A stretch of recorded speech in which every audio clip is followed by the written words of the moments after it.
धान्य ते गोवर्धन लिहिलेच आहे हो. प्रभूसाठी काय आणलं तुम्ही? माझ्या जर बोटाचं माप घेऊन गेला असतं तर आली असती एखादी अंगठी. नवे नवे सोन्याची नसती केली, चांदीची केली असती तरी चाललं असतं. चला, त्या ठिकाणी प्रभूला पाहण्यासाठी काही भिल्लाच्या स्त्रिया आल्या. रात्री 12 वाजले, पाऊस रिमझिम चालू होता आणि नंदालयासमोर रांग लागली गेली की प्रभूला पाहण्यासाठी जायचं आहे. एकाचा नंबर त्या ठिकाणी लागायला लागला. नंदालयाचा दरवाजा उघडला गेला आणि भिल्लाच्या स्त्रिया प्रभूला पाहण्यासाठी आल्या. रात्रीचे 12 वाजले. त्या भिल्लाच्या स्त्रियांनी कंदमुळं आणि फळं भगवंतासाठी अर्पण केले. त्याच्या पाळण्याजवळ ठेवले यशोदा मैयाने. दुसऱ्या दिवशी पुन्हा खिडकीतनं मोर त्या ठिकाणी मोर नाचत नाचत खिडकीत आले आणि आल्याच्या नंतर यशोदेला पहिला नमस्कार केला आणि इतके नाचले महाराज मोर, एवढे नाचले. नाचल्यानंतर जो मोराचा पीस खाली पडला तर त्या मोराने तो पंख स्वतःच्या चोचीमध्ये उचलला आणि तो पंख यशोदा मैयाजवळ दिला आणि सांगितलं, मैया माझ्या लालाला, माझ्या कृष्णाला हा पंख त्याच्या डोक्यामध्ये लावा. मोर हा निष्काम पक्षी आहे, तिथे कुठेही त्याच्याकडे कुठेही काम वासना नाही, म्हणून भगवंताला मोराचा पंख तेव्हापासून खूप आवडतो. कुठल्याही फोटोमध्ये बघा भगवंताच्या त्या जिट्टूमध्ये मोराचा पंख खोवलेला आहे. भगवंताला मोराचा पंख खूप आवडतो, खूप. आणि एकामागून एक असे सगळे पाहण्यासाठी प्रभूला येऊ लागले. आणि आता हळूहळू भगवंताला त्या ठिकाणी भगवंत 6 दिवसाचे झाले, 10 दिवसाचे झाले. आपल्याकडं नामकरण विधी सांगितलेला आहे. मुलगा जन्माला आल्याच्या नंतर त्याचं नाव ठेवावं लागतं आणि मग प्रभूचं नाव ठेवण्यासाठी त्या ठिकाणी मोठ्या मोठ्या शेंड्या असणारे शांडिल्य मुनी आले, स्वस्ती वाचन करू लागले. स्वस्ती वाचन त्या ठिकाणी करू लागले. स्वस्ति न इंद्र वृदशवाः, स्वस्ति न पूका विश्ववेदाः, स्वस्ति नारिष्ट नेमिः, स्वस्ति नो बृहस्पति दधातु, शं नो मित्रः शं वरुणः शं नो भवेत्वर्यमान्, नमो ब्रह्मणे नमस्ते वाय, त्वमेव प्रत्यक्षं ब्रह्मास्मि, शं नो शान्तिः वनस्पते शान्ति, औषध शान्ति, सर्वगुण शान्ति, शान्तिदेव शान्ति, सामा शान्ति. असं सुंदर अशा प्रकारचं स्वस्ती वाचन करणारे शांडिल्य मुनी आले.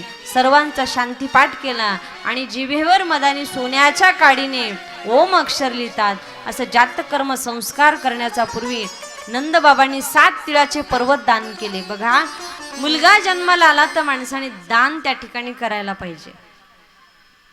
नंदबाबाने 7 तिळाचे पर्वत दान केले. 1,00,000 गायी नंदबाबाने दान केल्या. किती? 1,00,000 गायी. आपल्याच्याने एवढं होत नाही, कमीत कमी गायीला चारा तरी देऊ शकता ना. नवे शहरामध्ये तुम्हाला गायी सांभाळता येणार नाही. माझ्या घरी 2 गायी आहेत, 2. नाही तुम्हाला गायी सांभाळता आल्या, गायी नका सांभाळू, पण मला तरी वाटतं त्या गोमातेला चारा तरी, एखादी पिंडी तरी चाऱ्याची आपण दिली पाहिजे. गायीला गुळ आणि फुटाणे खाऊ घातले पाहिजेत, म्हणजे माणसाची जी मनामध्ये इच्छा असेल ती पूर्ण होते. केले तितके नियम कमी आहेत महाराज. तसं नंदबाबाने 1,00,000 गायी दान केला ब्राह्मणांना. त्या गायींना सोन्याच्या छम्या होत्या, अंगावर झुली होती, चांदीचे चैन होते आणि गोठ्याचा दरवाजा उघडला गेला. गायी दान केल्या. कोणाला कपडे दान केले, कोणाला अलंकार दान केले, कोणाला पैसे दान केले, कोणाला माणिक मोती दिले. नंदबाबाने सांगितलं की माझ्या घरी मुलगा झाला, ज्याला जे पाहिजे असेल ते घेऊन जा. आणि मग तिथे याचक त्या ठिकाणी वाढले. देणारे जादा झाले आणि घेणारे कमी झाले. असे त्या ठिकाणी क्रिया चालू आहे. सत्पात्राचं दान त्या ठिकाणी चालू आहे. सत्पात्र दानाच्य भवेत धनाढ्यो, धनाढ्यो भावाच करोति पुण्यम, पुण्यप्रभाव त्रिदेवम प्रयाती, पुनरेव धनाढ्य पुनरेव दाता. दान करत असताना माणसाने चांगलं दान करावं. भगवंताला किडकं फळ सुद्धा दान करू नये बरं. दान करत असताना चांगलं दान करावं. आता वटपौर्णिमेला महिला, वडसावित्री पौर्णिमेला महिला आंबा दान करतात. आंबा, बरोबर. केशर आंबे आणले समजा तुम्ही घरी, मोठ्याले मोठ्याले बाजूला काढतात, ते आपल्याला खायला लागतात. आणि त्याच्यातला जो छोटा आंबा असन तो वडाला त्या ठिकाणी आपण दान करतो. का हो, देवाला मोठाले आंबे आवडत नाहीत का? आवडतात का नाही? म्हणून दान करत असताना चांगलं दान करावं. सत्पात्र दानाच्य भवेत धनाढ्यो. तुम्ही म्हणतात मारवाडी लोक का श्रीमंत आहेत? त्याच्या पाठीमागचं कारण आहे का? आपल्यापेक्षा तो समाज खूप श्रीमंत आहे. ते कोणतंही कार्य करत असताना त्यांचे लोक बिझनेस जास्त करतात. तर बिझनेस करत असताना जेवढा दिवसभराचा गल्ला येतो त्याच्यापैकी 10 रुपये भगवंतासाठी ते काढून ठेवतात. म्हणून ते लोक श्रीमंत येतो. आणि आपले लोक 10 रुपये चुरगुळा झालेले असतात, कसे तरी फाटलेले, हे ते महाराजाला दान असतात आपल्याकडं. जे कुठंच चलत नाहीत ते आमच्या राशीला. जो पैसा ना बँकही घेत नाही ना दुकानदारही घेत नाही, तो पैसा आमच्या वाट्याला असतो. मग नाही, खरं पटलं ना बरोबर हसू येतं बरं माणसाला. लोक म्हणतात त्यांच्या बँकेत चालतं सगळं, मग काय करावं आता? म्हणून दान, पैशापासून तर धान्यापर्यंत चांगलं दान करावं. आता जे तुम्ही सप्तधान्य आणलेले आहेत त्याचं महाराज मी काहीच खात नाही बरं. त्याच्यातला मला तुम्हाला राशनचाही तांदूळ नको, मदर इंडियाही नको, ते कालीमुचे नको मला. जेवढं काही धान्य येतं ना, एक तर वृंदावनला पंगत असते, दुसरी गोष्ट पंढरपूरला, आणि तिसरी गोष्ट पंढरपूरमध्ये आजही जाऊन विचारा, गोपीनाथ मठ आहे. त्या मठामध्ये ज्या मुलांच्या आईवडील समजा त्या मठामध्ये आहेत, ज्या मुलं आई वडील सांभाळत नाहीत, ते आई वडील त्या मठामध्ये आहेत, तिथं आम्ही हे दान करत असतो. काय करायचं? 2च मुंडकेत घरात, आणि काय करायचे ह्या थप्प्या? काही लोक तर असे दान करतात, तांदूळ चाळतात ना आपण, तांदूळ चाळलेली खाली चुरी राहते, ती चुरी एक जणांनी ती चुरी मस्त बांधून आणली. मी म्हटलं काय बघावं तरी त्याच्यात, एवढं पुडीत पुडी ते छटाक बी नसते तांदूळ. म्हणून दान करत असताना चांगलं दान करावं. पुनरेव धनाढ्यो पुनरेव दाता. आपल्याला जर वाटत असेल ना की मी पुढच्या जन्मामध्ये राजा व्हावं, तर माणसाने भूमिदान करावी. भूमिदान शास्त्र असतं, सांगतं की मुलीला सुद्धा लग्नामध्ये गोदान करावं, एकतरी गाय दान द्यावी. मुलीला नाही देणं झाली तर ब्राह्मणाला तरी दान द्यावी. आणि नाही गाय दान देणं झालं तर कमीत कमी गायीच्या मुखात चारा तरी गेला पाहिजे. एवढे एका पेंडीचे पैसे तरी दानपेटीत टाकत जाऊ. काही नाही तुमच्याच्यानं झालं तर. त्या स्वामी समर्थाच्या मंदिरामध्ये 2-2 गायी आहेत की नाही? तेवढं तरी माणसाने केलं पाहिजे. बघा, नंद बाबांनी 1,00,000 गायी दान केल्या. त्या गायींना सोन्याच्या छेम्या होत्या, पैंजण होते पायामध्ये. किती उदार अंतकरण म्हणावं लागेल नंद बाबाचं. आणि गायी दान केल्या नंतर नंद बाबांनी विचार केला, 2 हिरे घेतले नंद बाबांनी, एका डबीमध्ये ठेवले आणि ती डबी घेतली आणि निघाले मथुरेला. की कंस महाराजांना वर्षाचा वार्षिक कर द्यायचा होता म्हणून निघाले. मथुरेमध्ये आले, कंसाला पाहिलं, नमस्कार केला नंद बाबांनी कंसाला. आणि कंसाने विचारलं, बाबा तुम्ही इकडे कुणीकडे आलात? म्हटले काही नाही, तुमच्या आशीर्वादाने आमच्या घरी मुलगा झाला. काय म्हटले कंसाला? तुमच्या आशीर्वादाने आमच्या घरी मुलगा झाला. म्हटले अरे वा, चांगली गोष्ट आहे. कंस महाराज म्हणायला लागले, बाबा त्या तुमच्या मुलाला काही जरी लागलं ना तर आमच्या राज्यामधून नक्की घेऊन जा.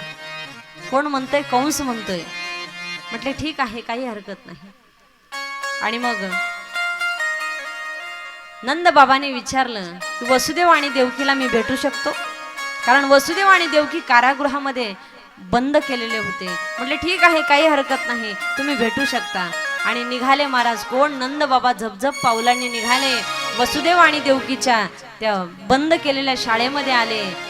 आणि मग आल्याच्या नंतर ज्या वेळेला नंद बाबा तिथे आले त्या वेळेला देवकीला इतकं रडू आलं. नंद बाबाला पाहिल्याबरोबर देवकी रडायला लागली.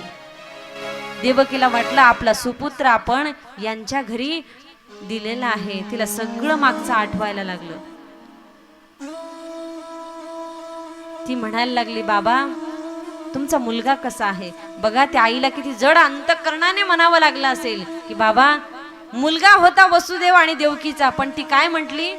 तुमचा मुलगा कसा आहे? म्हटले चांगला आहे. म्हटले बाबा तुमच्या आशीर्वादानेच आम्हाला मुलगा झाला. त्यावेळेला वसुदेव रडायला लागले आणि सांगितलं, बाबा तुम्हाला काही जरी लागलं ना तर आमच्या या राजाकडून घेऊन जा, कंसाकडून तुम्ही घेऊन जा. आणि बाबा तुम्ही लवकर घरी जा, त्याच्यावर फार मोठं संकट येणार आहे.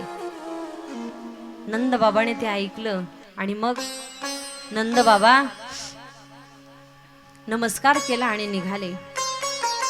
आणि इकडे कंस महाराजांनी बैठक घेतली, मंत्रिमंडळाची बैठक घेतली. त्याच्यामध्ये राखीव सदस्य होती. कोण? पूतना. राखीव सदस्य होती पूतना. तिने आल्या आल्या विचारलं, भैया हाऊ आर यू? तो म्हणला आय एम फाईन, मला काही प्रॉब्लेम नाही म्हणे, एकच अडचण आहे. म्हटली कोणती अडचण आहे? म्हटले जो गोकुळामध्ये जन्माला आलाय ना 8वा, तो मला मारणार आहे, त्याला मला ठार करायचं आहे. एवढंच आहे ना? म्हटले तू टेन्शन घेऊ नको दादा, मी आहे ना तुझ्या पाठीशी. आणि मग नंद बाबा नंदालयामध्ये आले. आणि जी पूतना होती तिने स्तनामध्ये विष धारण केलं आणि ती पूतना निघाली. वायूच्या गतीने निघाली ती पूतना. एवढ्या जोरात हवा सुटल्या गेली. ती पूतना राणी निघाली. भर भर भर अशी हवा सुटल्या गेली. आणि मग ती पूतना राणी वायूच्या गतीने आता गोकुळामध्ये जाणार एवढी हवा सुटल्या गेली. आणि मग ती पूतना वायूच्या गतीने निघाली. आणि ज्या ठिकाणी यमुना वाहत होती तिथे तिने स्वतःचं प्रतिबिंब पाहिलं, चेहरा पाहिला. बापरे म्हणे, आपलं स्वरूप तर फार अकराळ विक्राळ आहे. आणि असं स्वरूप घेऊन आपण जर त्या ठिकाणी गोकुळामध्ये गेलो तर आपल्याला कोणीच मध्ये येऊ देणार नाही. म्हटले काय करावं? मग तिथं यमुनेमध्ये ती खाली आली. यमुनेमध्ये सुंदर स्नान केलं. आणि यमुनेच्या बाजूलाच एक सुंदर ब्युटी पार्लर होतं. ज्याला ज्याला बघायचं असेल त्यांनी चला वृंदावनला. सुंदर अशा प्रकारचं ब्युटी पार्लर होतं. तिथे थांबली महाराज पूतना. त्या पार्लर मध्ये गेली. आता नवीनच शिकणाऱ्या पोरी होत्या. त्या पोरींनी पाहिलं, बापरे अकराळ विक्राळ स्वरूपामध्ये हे कोण आले? आणि मग पार्लर मध्ये गेली ती. तिला आडवं झोपवलं. कोणाला? पूतनेला. आणि सुंदर अशा प्रकारचा हातामध्ये दोरा घेतला नाही, सोलच घेतली हातात. दोरी घेतली, दोरी. सुंदर अशा प्रकारचं तिचं मेकअप केलं. आणि पूतनाने मेकअप करून इतकी सुंदर दिसायला लागली. पूतना इतकी सुंदर दिसायला लागली, जणू मानो इंद्राची अप्सराच खाली उतरली की काय, एवढी सुंदर दिसायला लागली ती पूतना. पुतळ्या, डोरलं, पैंजण सगळंच तिने हातामध्ये पायामध्ये घातलं. आणि एवढी सुंदर दिसायला लागली ती पूतना राणी. सुंदर स्वरूप तिने धारण केलं आणि निघाली ती पूतना गोकुळच्या दिशेने. आता गोकुळावर 2 पहिलवान होते, 2 बॉडीगार्ड तिथे ठेवलेले होते नंदबाबांनी. त्या पहिलवानाच्या मधून पुतना अशी आली आणि अशी गोकुळामध्ये गेली, तरी ते पहिलवान नुसते पाहतच होते. एवढं स्वरूप सुंदर तिचं दिसायला लागलं. आणि मग ज्या वेळेला ती पुतना आली महाराज झपझप पावलाने नंदालयाच्या दिशेने आली, दरवाजा उघडला गेला आणि मग ती पुतना म्हणायला लागली, हे यशोदे, हे यशोदे, असा आवाज दिला महाराज. त्या वेळेला भगवान श्रीकृष्ण पाळण्यामध्ये झोपलेले होते. परमात्मा म्हणायला लागले, आपण काही झोपण्यासाठी आलोत का इथे? आपलं तर गिराईक आला आता. पहिलंच गिराईक होती पुतना, आपण काही झोपण्यासाठी आलो नाहीत. आणि यशोदेला आवाज दिला. यशोदा मैया धावतच आल्या, कोण आलंय बाहेर? त्या वेळेला ती पुतना म्हणायला लागली, अगं मी तुझी चुलत चुलत चुलत लांबची बहीण आहे, तू ओळखत नाही मला? यशोदा म्हणायला लागली, माझ्या आईला तर मी एकटीच होते. चुलत बहीण त्या ठिकाणी सांगितल्या बरोबर. विचारलं, कुठे तुझा श्री केली कोणी? कन्हैयाने रडायला सुरुवात केली. ती पुतना म्हणायला लागली, अगं तो तर जागाच आहे आणि तू म्हणती झोपलेला आहे, असं शक्यच नाही. गेली महाराज झपझप झपझप पावलाने पाळण्याजवळ गेली. भगवान परमात्म्याला त्या पाळण्यातून हातामध्ये घेतलं, मांडीवर घेतलं, खाली बसली, मांडीवर परमात्म्याला घेतलं आणि अर्धा तास भगवंताला पाहत होती. ती विसरून गेली की आज आपण इथे कशासाठी आलो होतो.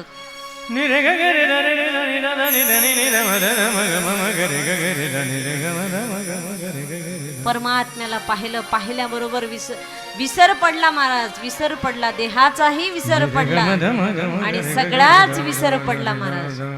इतका परमात्मा लावण्य सुंदर कांती परमात्म्याची, डोक्यावर झिट्टू पाडलेला होता, काळे टपोरे टपोरे डोळे होते परमात्म्याचे, पायामध्ये पैंजण होते, अंगावर सुंदर उत्तरीय वस्त्र त्या ठिकाणी धारण केलेलं होतं, पिवळा पितांबर होता, गळ्यामध्ये सुंदर त्या ठिकाणी माळ घातलेली होती आणि इतकं सुंदर ठाकूरजींचं मेकअप केलेलं होतं. परमात्मा एवढे सुंदर दिसायला लागले की पुतना देह भान विसरली, आपण इथे कशासाठी आलो होतो.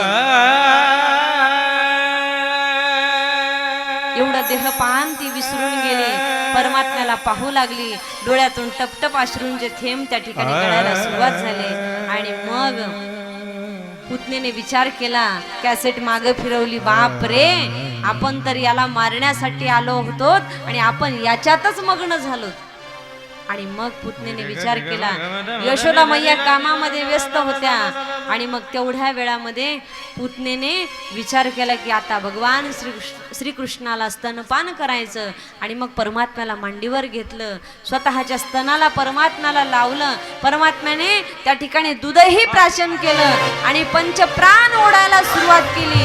एवढ्या जोरात पंचप्राण ओढायला सुरुवात केली की पुतना ओरडायला लागली, पुतना ओरडायला लागली, हे कृष्णा, हे कृष्णा सोड, कृष्णा सोड, कृष्णा सोड, असं म्हणायला लागली. तो भगवान परमात्म्याने पंचप्राण ओढायला सुरुवात केली आणि मग तिने अक्राळ विक्राळ स्वरूपामध्ये पुतना राणी त्या ठिकाणी प्रगट झाली. आणि प्रगट झाल्याबरोबर परमात्म्याने तिच्याशी युद्ध करायला सुरुवात केली. भगवंतही मोठे झाले आणि मग ते युद्ध वायूच्या गतीने वरच्या दिशेने व्हायला लागलं. एवढ्या जोरात ते युद्ध सुरू झालं. आता ती पुतना भगवान श्रीकृष्णाला घेऊन गोकुळच्या दिशेने बाहेर पडायला तिने सुरुवात केली आणि जोरात अशी डोंगरासारखी धाडकन खाली आपटली आणि परमात्म्याने तिला तिथेच गतप्राण केलं. बोलिए गोपाल कृष्ण भगवान की जय.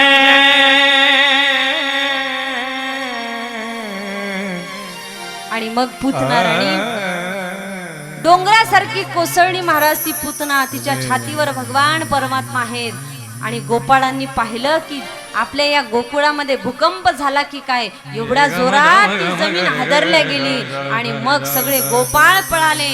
अरे, यशोदेला विचारलं, कृष्ण कुठे आहे? नंद बाबाने विचारलं.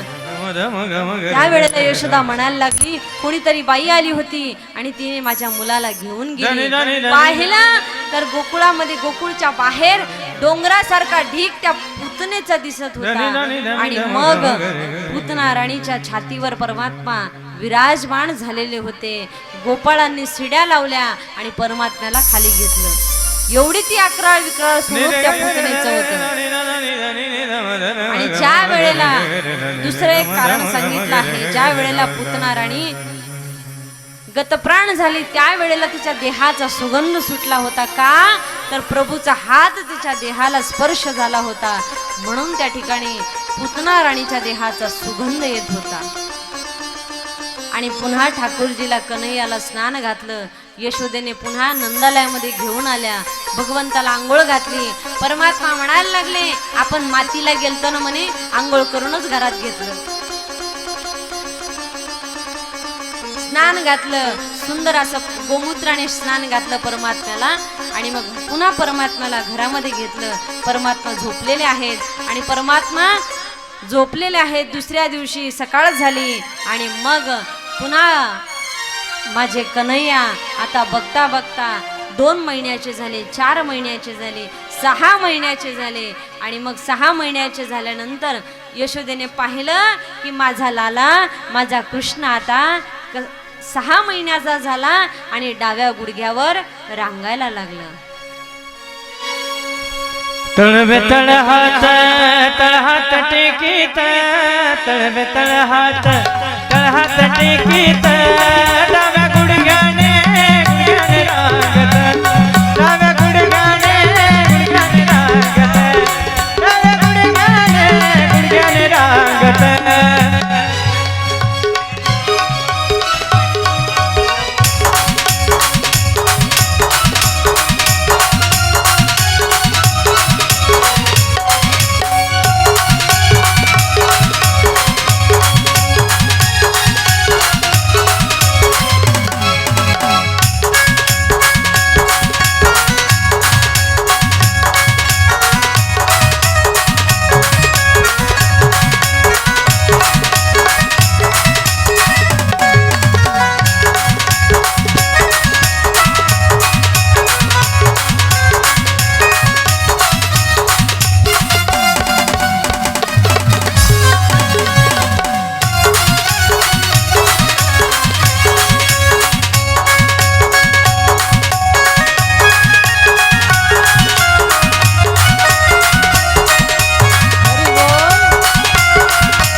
वर्ष झाले तळवी तळ हात डाव्या गुडघ्याने रांगत.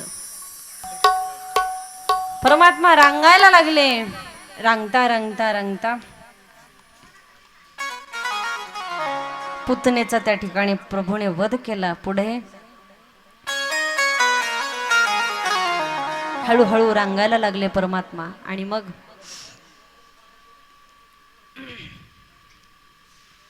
एके दिवशी काय झालं,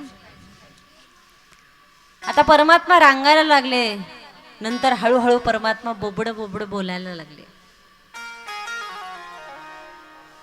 रांगतायत, बोलतायत.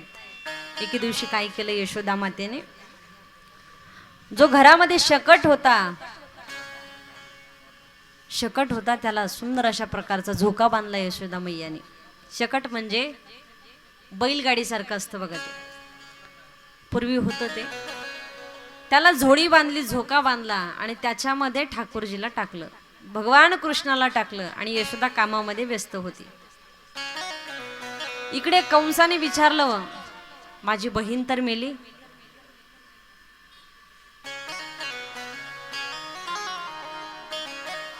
थोडा नॉर्मल विको ठेवा. त्याची बहीण तर पुतना मावशी तर गेली. आणि मग आता पुन्हा कंसाने मीटिंग बोलवली.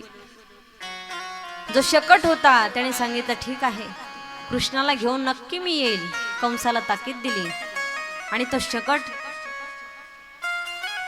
वायूच्या गतीने जोरात अशा प्रकारे निघाला. जोराची हवा व्हायला लागली आणि तो शकट वायूच्या गतीने जोरात त्या ठिकाणी निघाला. आणि आल्याच्या नंतर जोराची हवा व्हायला लागली. सगळ्या गोकुळामध्ये असं वाटायला लागलं की आत्ताच पाऊस पडतो की काय, आत्ताच मेघराजाचं आगमन होतं की काय, असं वाटायला लागलं. आणि एवढा जोराचा तो शकट निघाला, सूक्ष्म स्वरूपाने तो शकट निघाला. जोरात तो हवेच्या गतीने तो शकट निघाला.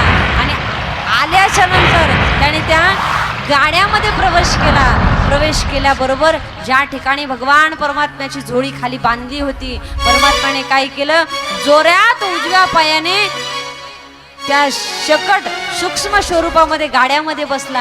आणि परमात्म्याला जाग आली. तेवढ्या वेळामध्ये परमात्म्याने त्या शकटाला जोरात लाथ मारली. लाथ मारल्याबरोबर 2 तुकडे झाले महाराज गाड्याचे. गडगड गडगड असा जोरात आवाज झाला. आणि पाहिलं महाराज यशोदेने, बाप रे, घरामधला एवढा मोठा जुना शकट त्या ठिकाणी कस काय तुटला असेल, तो गाडा कस काय तुटला असेल. त्यावेळेला बलराम दादा तिथे आले आणि म्हणायला लागले, आई, अगं हे दुसरं कोणी नाही, तुझ्या या मुलाने केलंय. त्यावेळेला आई म्हणते, अरे देवा, माझा मुलगा 6च महिन्याचा आहे आणि तो कस काय गाडा तोडणार रे. हे बलरामा, तूच खोटं बोलतोयस. बलराम भैया म्हणायला लागले, आई, मी माझ्या नेत्रांनी पाहिलं ग, माझ्या डोळ्यांनी पाहिलं, यानेच ही लीला केली का आई. आणि शकटासुराचा तिथेच वध केला परमात्म्याने. असंच त्या ठिकाणी अनेक लीला भगवंताच्या पाहिल्या आहेत. अनेक राक्षसांचा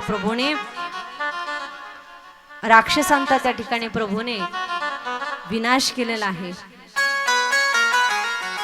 आणि बघता बघता हळूहळू प्रभू आता मोठे व्हायला लागले. भगवान परमात्मा 1 वर्षाचे झाले, 2 वर्षाचे झाले, 3 वर्षाचे झाले. आणि काय करायला लागले, आता 5 वर्षाचे झाले. आणि दुसरी लीला चालू केली, चोरीची. चोरी करायला लागले महाराज परमात्मा. एके दिवशी काय झालं, एक म्हातारी भेटली परमात्म्याला आणि ती म्हणायला लागली, हे कृष्णा, माझ्या घरी येऊन तर बघ म्हणे, माझ्या घरी तुला काही सापडतं का. तिथे पेंद्या होता उभा राहिलेला. परमात्म्याने सांगितलं, पेंद्या, घ्या रे म्हणे हिचा घर नंबर लिहून, कोणत्या गल्लीत राहती बघा हिला. घेतला महाराज पेंद्याने घर नंबर लिहून. आणि संध्याकाळी निघाले प्रभू, निघाले चोरी करण्यासाठी. आणि भगवंताने सांगितलं, काय करा, हातामध्ये गोट्या घ्या, सराटे घ्या, काट्या घ्या. तर पेंद्याने विचारलं, देवा, आपण चोरी करायला चाललो आणि हे सगळं कशाला घ्यायचं. गोट्या आणि सराटे. म्हटले, काय करायचं, ती गवळण जर आपल्याला मारण्यासाठी पळत पळत आली ना, तर गोट्या खाली फेकून द्यायच्या, सरकन खाली पडून जाईल. तर त्याच्यातला दुसरा एक खूप हुशार होता. तो म्हणे देवा ती जर चप्पल घालून आली तर मग कसं करायचं. म्हटले काही नाही, हातामध्ये थोडीशी चटणी घ्या, तिच्या डोळ्यात फेकायची, थोडीशी माती घ्या, तिच्या डोळ्यात फेकायची म्हणे. सगळं सामान घेतलं महाराज चोरीचं आणि निघाले. रात्रीची वेळ आहे, चोरी करण्यासाठी निघाले. आणि मग आता बाहेर म्हातारं झोपलेलं होतं, बाहेर म्हातारं झोपलेलं होतं आणि घरामध्ये ती म्हातारी झोपलेली होती. पूर्वीच्या काळी महाराज घराला छोटाशी खिडक्या असायच्या, त्याला सवने म्हणायचे. त्याच्यातनं महाराज भगवंतांनी सांगितलं आपल्याला आतमध्ये जायचं आहे, सगळ्यांनी डोळे झाका. सगळ्यांनी डोळे झाकले, सगळ्यांनी डोळे झाकले आणि सगळे मध्ये गेले. आणि मग ज्या ठिकाणी मडके होते महाराज, मडके एकावर एक चढले आणि ज्या हातामध्ये गोट्या होत्या, दगड होते, ते खाली फेकले. फेकल्याबरोबर ते मडक्याला लागलं आणि शोध तयार केला त्यांनी. बापरे, मडकं ह्याच कोपऱ्याला आहे ठेवलेलं. मडक्याचा आवाज आला म्हणजे मडकं 100% इथंच आहे. तिथं गेले आणि सुंदर चोरी करायला सुरुवात केली. ते मडके सगळे फोडून टाकले, त्याच्यातलं दही, दूध, तूप, लोणी खाऊन घेतलं आणि आता हळूच खिडकीतून बाहेर निघणार. पुन्हा देवाने सांगितलं डोळे झाकून घ्या. सगळ्यांनी डोळे झाकले, पण पेंद्याने डोळेच झाकले नाहीत. पेंद्या म्हणला बघू तरी देवांची कला तरी नेमकी काय आहे, कसं मध्ये आणलं, कसं बाहेर नेते. सगळे बाहेर आले, पेंद्या मध्ये अडकला. पेंद्या गेला मध्ये अडकून आणि म्हातारीला आली तेवढ्यात जाग. म्हातारी उठली, कोण आहे रे तिकडे. पेंद्या बोबड बोलत होता, आधी मी तर ऐकले, आधी मी तर ऐकले. मग काय झालं, सगळे वरती आले आणि पेंद्या अडकला भाव तिथं. म्हातारीने जेच हातामध्ये एवढी मोठी काठी घेतली आणि पेंद्या अर्धा अडकला होता. तोंड देवाकडे बाहेर आलं होतं आणि मागच्या ओरडायला लागला, देवा धाव ना, तूत न म्हणत होता ना, तूत लय मोठा देवे, मला वाचव ना, असं तो पेंद्या ओरडायला लागला. आणि देवाने पेंद्याला नंतर जोरात ओढून बाहेर काढलं आणि पेंद्याच्या पाठीवरून हात फिरवला. जी जखम झाली होती ती पूर्ण नाहीशी झाली आणि पेंद्या रुसला महाराज देवावर. पेंद्या म्हणायला लागला, देवा तू मला एकट्याला सोडून गेलास, सगळे बाहेर आलात आणि मला एकट्याला सोडून गेलास. देवाने सांगितलं सगळ्यांनी डोळे झाकले होते येड्या, फक्त तोच डोळे झाकले नव्हते. तुला वाटलं मी देवाची परीक्षा पाहतो, पण देवाची परीक्षा कधीही साधकाने पाहू नये बरं. मग असं अडकावं लागतं अर्धवट पेंद्यासारखं. अशा भगवंताने लीला केल्या. आणि मग काय केलं, जाता जाता जे लोणी निघलं होतं ते म्हाताऱ्याच्या गालाला पुसलं दोन्ही साईडनी आणि गेले पळून. सकाळ झाली आणि मग ती म्हातारी म्हणायला लागली, बाहेर आली, दरवाजा उघडला, तिने पाहिलं मालकाच्या गालाला लोणी दिसलं. ती म्हणायला लागली, का हो खायचंच होतं तर विचारून खायचं ना, असं चोरून चोरून कुठं लोणी खाता का. लागले तिथंच भांडणं दोघांचे. त्यांनी सांगितलं, बाई मी नाही ग खाल्लं लोणी. म्हणे कोणी केली चोरी. म्हणले बाई ते नंदाचं कार्टा आलं असन आणि त्याने चोरी केली असन, दुसरं कोणी चोरी करणार नाही. यशोदेचा खटाळ कानबाई ग, खोडा करतो कराव काय. यशोदेचा खटाळ कानबाई ग, खोडा करतो कराव काय.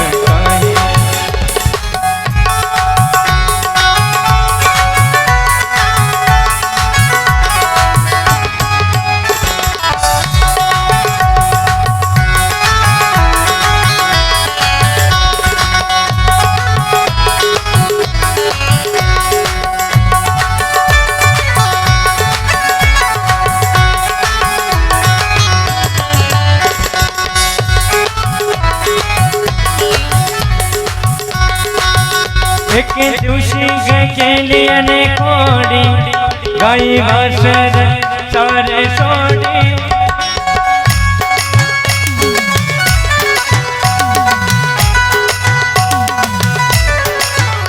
एक दिवशी केली आणि खोडी, गाई वासर सारे सोडी.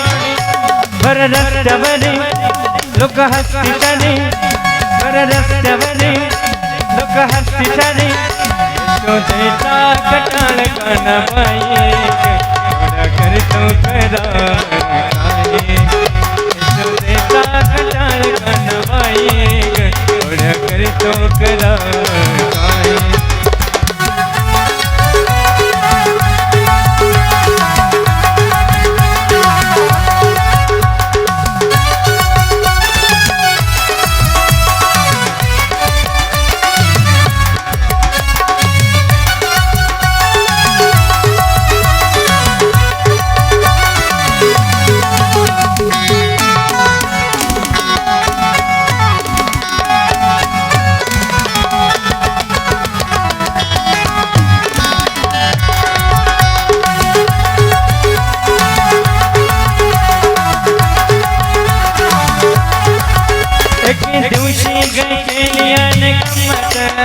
माझ्या अंगावरी सोडिले मुंगसा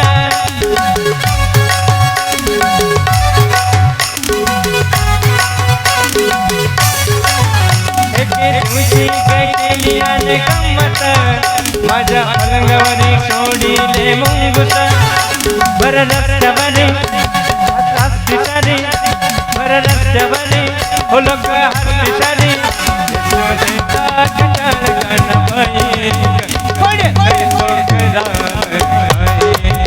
यशोदेचा कटाळ कानाबाई एवढं करतो खरा काय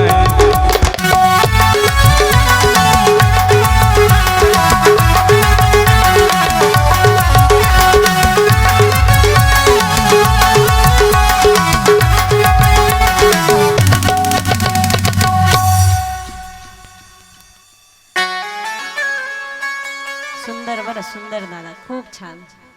यशोदेचा खट्याळ काना. एके दिवशी त्याने गंमत केली, त्याने सोडलं मुंगूस.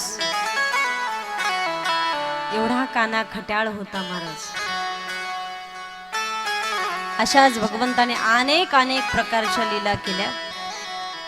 एके दिवशी महाराज एक गवळण आली, यशोदेकडे काहीतरी मागण्यासाठी आली आणि मग परमात्माने तिला वाकडं दाखवायला सुरुवात केली.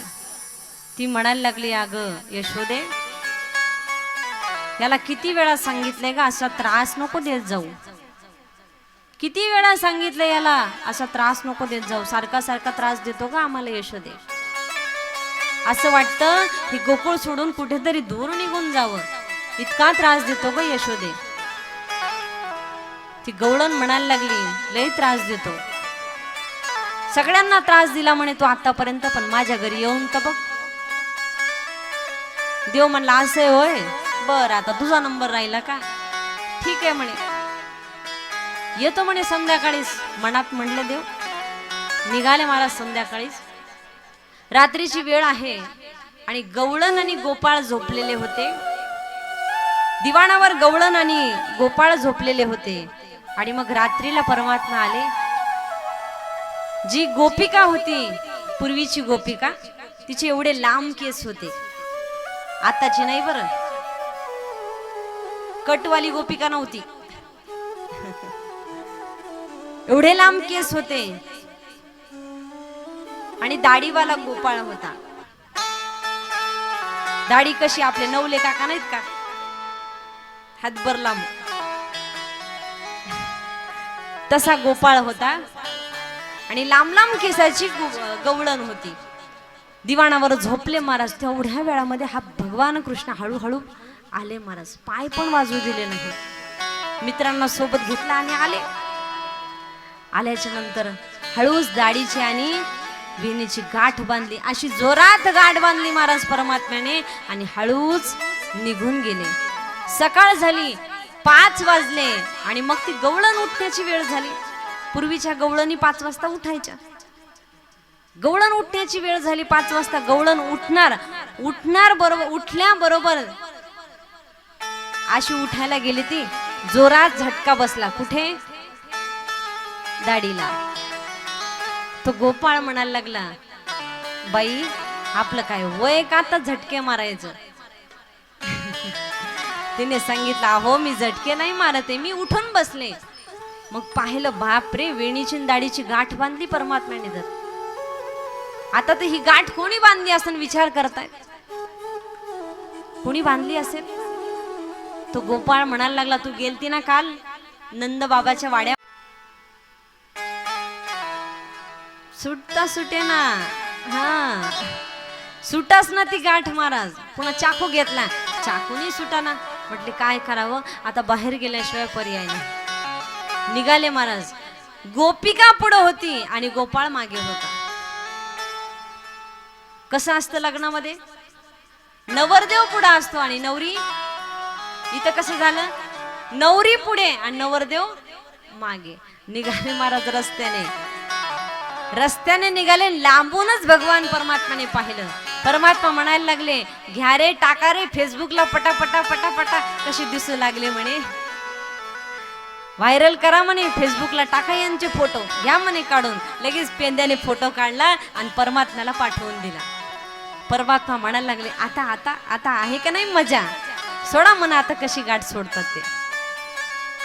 आणि सगळे गोकुळवासी त्यांना हसू लागले, इतके हसायला लागले. मग हळूहळू एक जण पुढे एक जण मागे, एक जण पुढे एक जण मागे, हळूहळू नंदलाच्या दिशेने आले. परमात्म्याने आईच्या बोटाला धरलेलं होतं आणि मग तिथे उभे राहिल्या यशोदा मैयाच्या हाताला धरून.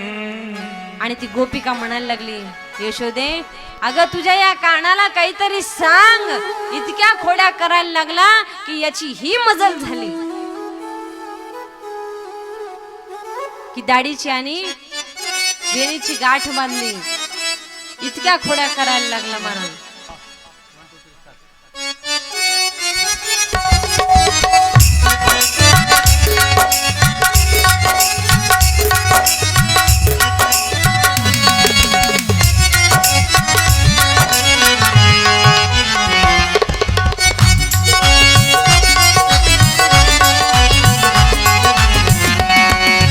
खोटनाट बोलू नका, धारदानी कर सांग सांगा मला काय कुणी. खोटनाट बोलू नका, धारदानी कर सांग सांगा मला काय कुणी. नका घेऊ बाळावरी, नका घेऊ बाळावरी, नका घेऊ बाळावरी.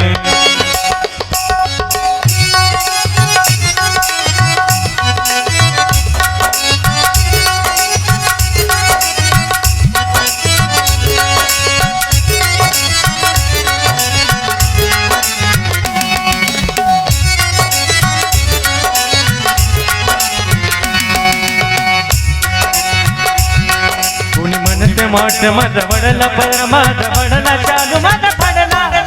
खोटनाट बोलू नका, खोटनाट बोलू नका, खोटनाट बोलू नका, धारदानी कर सांग सांगा मला ग तुम्ही.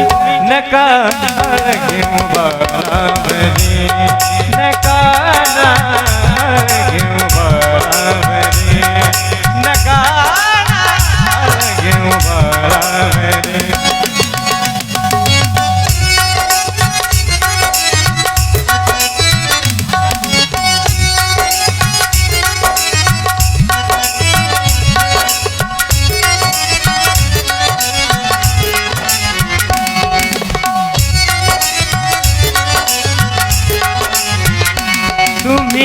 गोपिका गवळ्याच्या नारे, हा तुम्ही गोपिका गवळ्याच्या नारे.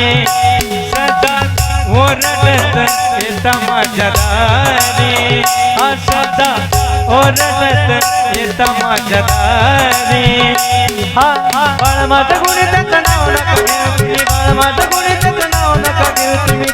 तुम्ही नव करी नका घेऊ बाळावरी, नका घेऊ बाळावरी. खोटनाट बोलू नका, धारदानी कर सांगा मला काय कुणी. खोटनाट बोलू नका, धारदानी कर सांगा मला काय कुणी. नका घेऊ बाळावरी, नका घेऊ बाळावरी, नका घेऊ बाळावरी.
आपल्याला दही हंडी फोडायची सगळे गोपाळांनी यायचं बरं इकडं आता. आणि मग भगवंताचे मित्र होते मधुमंगल, पेंद्या, सुदाम्या, सगळ्यांनी ठरवलं की आज सुंदर अशा प्रकारची आपल्याला गोपाळकाला करायचा आहे, दहीहंडी फोडायची. आज गोकुळामध्ये एवढा आनंद झाला पाहिजे, एवढा आनंद झाला पाहिजे की आज आमच्या लालाने दहीहंडी फोडली, दहीहंडी फोडायची आपल्याला. एवढं सुंदर आनंदाचं वातावरण होतं की आज ठाकूरजीला वाटलं की आपण शिंके लावी येले दुरी. आणि मग गोपालांना वाटलं की आपणही त्या ठिकाणी दहीहंडी फोडावी.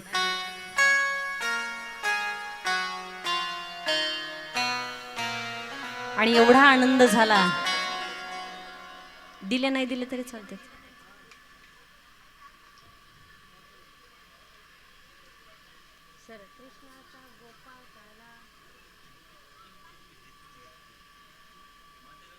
नाही ना, त्यांना येऊ द्या ना अगोदर, त्यांना येऊ द्या ना. पोरांना येऊ द्या ना. मग किती कट करून टाकते ना. कोणतं म्हणतात? हा, गोविंदा. गोविंदा गोपाला मच गया शोर सारी नगरी.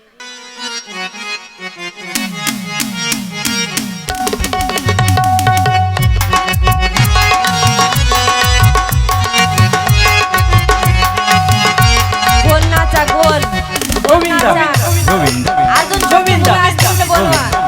गोविंदा